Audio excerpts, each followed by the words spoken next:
اعوذ باللہ من الشیطان الرجیم بسم اللہ الرحمن الرحیم الحمد للہ رب العالمین الصلاۃ والسلام علی سیدنا و مولانا ابو القاسم محمد صلی اللہ علیہ وآلہ وسلم وآلہ الطیبین الطاہرین لعنت اللہ علی اعدائہم اجمعین پر محمد وآل محمد صلوات اللہم صلی علی محمد وآل محمد وعجل فرجہم اجمعین۔ ایمان کے بارے میں ایک بہت اہم مسئلہ جس پر توجہ دینا ضروری ہے وہ ہے ایمان کے درجات۔ ایمان کے مختلف مراتب اور درجے ہیں اور صاحبان ایمان مختلف درجات پر فائز ہوتے ہیں۔ کا مطلب یہ ہے کہ ہر مسلمان یا ہر مومن ایک درجہ نہیں رکھتا بلکہ اپنے عمل اور ایمان کے حساب سے مختلف درجات رکھتا ہے۔ یہاں کچھ آیات کی مدد سے ان درجات کے بارے میں ڈسکشن کیا جائے گا۔ سورہ انفال آیت نمبر 2۔ صاحب ایمان وہ لوگ ہیں جن کے سامنے اللہ کا تذکرہ کیا جائے تو ان کے دل لرز جاتے ہیں، اور جب اس کی آیات کی تلاوت کی جائے تو ان کے ایمان میں اضافہ ہو جاتا ہے۔ سورہ فتح آیت نمبر 4۔ یہ وہی ہے جو صاحبان ایمان کے دلوں میں سکون و آرام کو نازل کرتا ہے تاکہ وہ اپنے ایمان کو زیادہ کرے۔ سورہ احزاب آیت 22۔ جب مومنوں نے دشمنوں کے گروہوں کو دیکھا تو کہنے لگے یہ وہ بات ہے جس کا اللہ اور اس کے رسول صلی اللہ علیہ وآلہ وسلم نے ہمارے ساتھ وعدہ کیا ہے۔ اللہ اور اس کے رسول نے سچ کہا ہے، ان کے ایمان اور تسلیم میں اضافہ ہو گیا ہے۔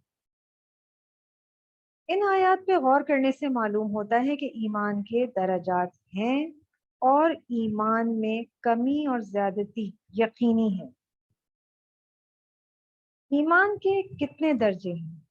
بعض روایات میں اس مسئلے کی طرف اشارہ کیا گیا ہے، جیسے کہ امام صادق علیہ السلام سے ایک مشہور و معروف روایت نقل کی جاتی ہے۔ امام علیہ السلام فرماتے ہیں کہ ایمان کے 10 درجے ہیں۔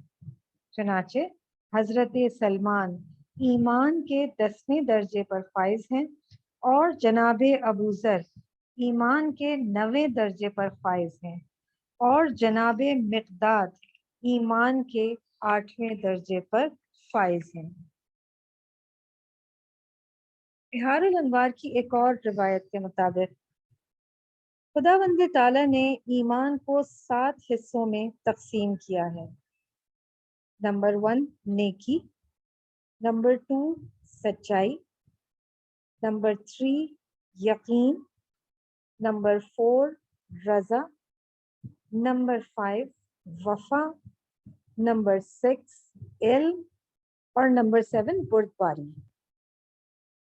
اس کے بعد لوگوں کے درمیان اسے تقسیم کیا ہے، بعض لوگوں کو 1 حصہ دیا، بعض کو 2 حصے اور بعض کو 3 حصے دیے۔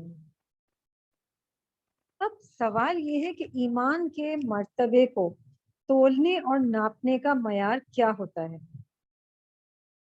ہر ایک انسان کے ایمانی مراتب کو تولنے اور ناپنے کے لیے اس کے میزان عمل پر توجہ دی جائے۔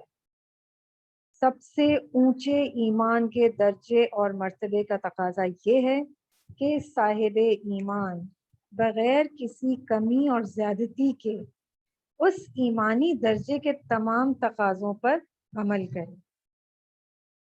عام انسان اس طرح کے ہوتے ہیں کہ 100% عمل کرنے کی بنیاد سازی کرتے ہیں، مطلب کوشش کرتے ہیں، مگر عمل کرنے میں کوتاہی اور سستی کی وجہ سے گناہ گار ہو جاتے ہیں۔ اس قسم کے لوگ گناہ گار مومن کہلاتے ہیں۔ وہ شیطانی اور نفسانی وسوسوں اور غفلت کی وجہ سے اس ارادے کو کامل نہیں کر پاتے۔ اسلام میں جن کی عصمت کی ضمانت دی گئی ہے وہ صرف 14 شخصیات ہیں، یعنی صرف وہی معصوم ہیں اور انہی کو 14 معصومین علیہم السلام کہتے ہیں۔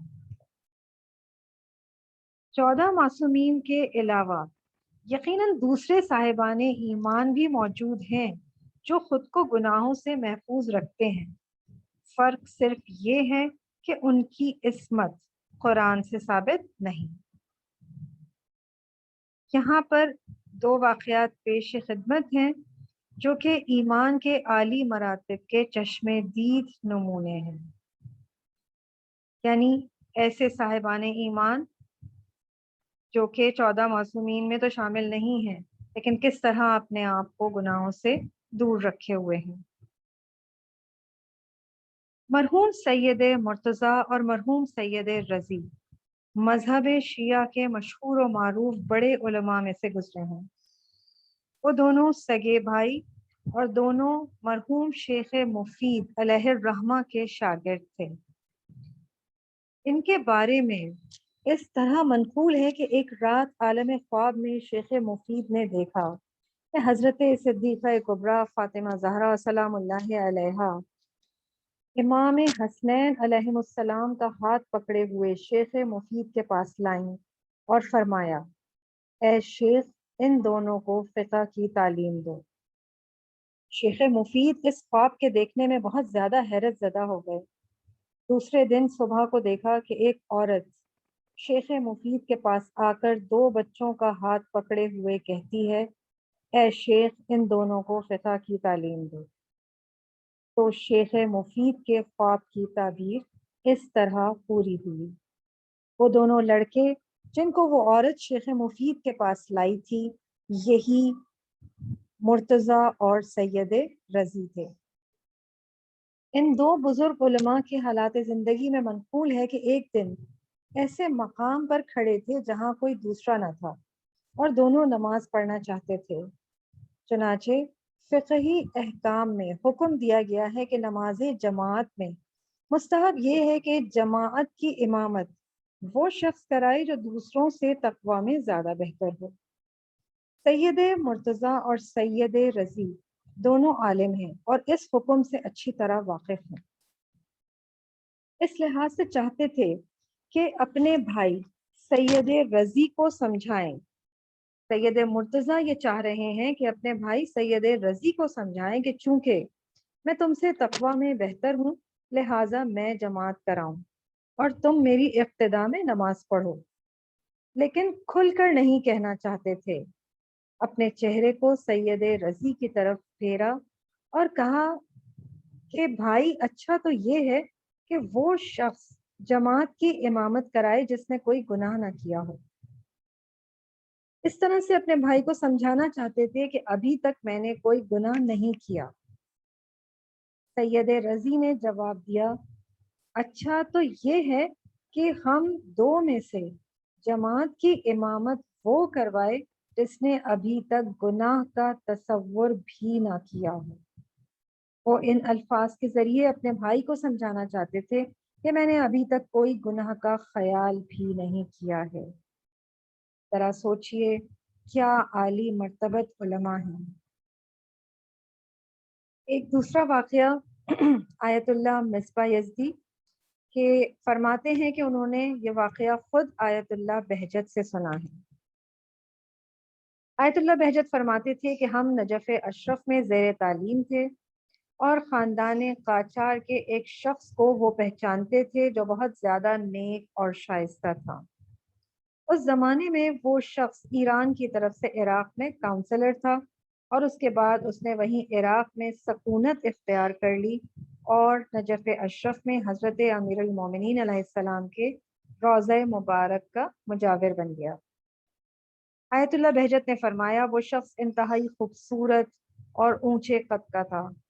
جب راستہ چلتا تھا تو بے حد پرسکون اور باوقار نظر آتا تھا، یہاں تک کہ ایک دن آیت اللہ بہجت نے سنا کہ حالت احتضار یعنی جاں کنی کا عالم ہے اور اس شخص نے 2 بزرگ شخصیات اور مراج عظام مرحوم آیت اللہ خوئی اور دوسرے غالباً مرحوم آیت اللہ میلانی کے سامنے اس جانکنی کے عالم میں اس طرح کہا،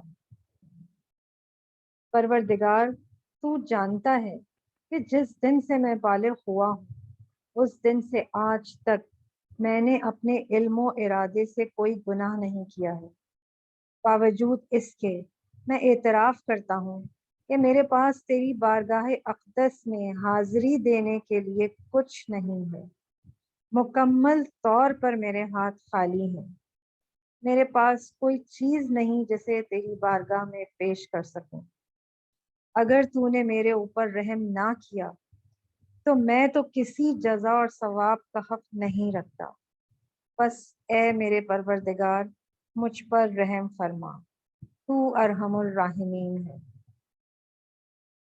ہم جب اپنی جانب دیکھتے ہیں تو اس گناہوں سے بھرپور زندگی کے بعد جب اللہ تعالیٰ کی بارگاہ میں پیش ہوں گے تو ہمارے ہاتھوں میں کیا ہوگا، جبکہ ایک پاک و پاکیزہ اور مقدس شخص اس نے زندگی بھر کوئی گناہ نہیں کیا، وہ اس طرح اللہ تعالیٰ سے کلام کر رہا ہے۔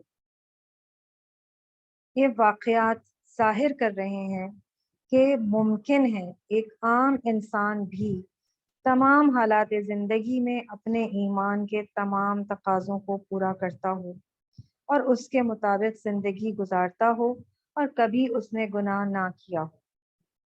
بات صرف اتنی ہے کہ انسان جب زیادہ گناہ کرتا جاتا ہے تو دل کے ساتھ کیے ہوئے عملی معاہدے کو توڑ دیتا ہے، اپنے آپ سے جو وعدہ کرتا ہے اس کو وفا نہیں کرتا۔ ہم کو چاہیے کہ خداوند متعال سے مدد مانگتے ہوئے دن بدن گناہوں سے دور رہنے کی کوشش کریں اور اس طرح اپنے ایمان کے اندر وسعت پیدا کر کے بلند درجات حاصل کریں۔ انشاءاللہ آئندہ سیشنز میں ان راستوں کے بارے میں گفتگو ہوگی جن کی وجہ سے ایمان میں وسعت اور کشائش پیدا ہوتی ہے اور ایمان مضبوط ہو جاتا ہے۔ پر محمد وآل محمد صلوات، اللہم صلی علی محمد وآل محمد وعجل فرجہم اجمعین۔ دعائے سلامتی امام زمانہ۔ بسم اللہ الرحمن الرحیم۔ اللہم کن ولیک الحجت ابن الحسن صلواتک علیہ وعلی آبائہ فی ہذہ الساعہ وفی کل ساعہ ولییا وحافظا وقائدا وناصرا ودلیلا وعینا حتی تسکنہ ورزق توعا وتمتعہ فیہا طویلا برحمتک یا ارحم الراحمین۔ اللہم صلی علی محمد وآل محمد وعجل فرجہم اجمعین۔ جماعت سے دعا۔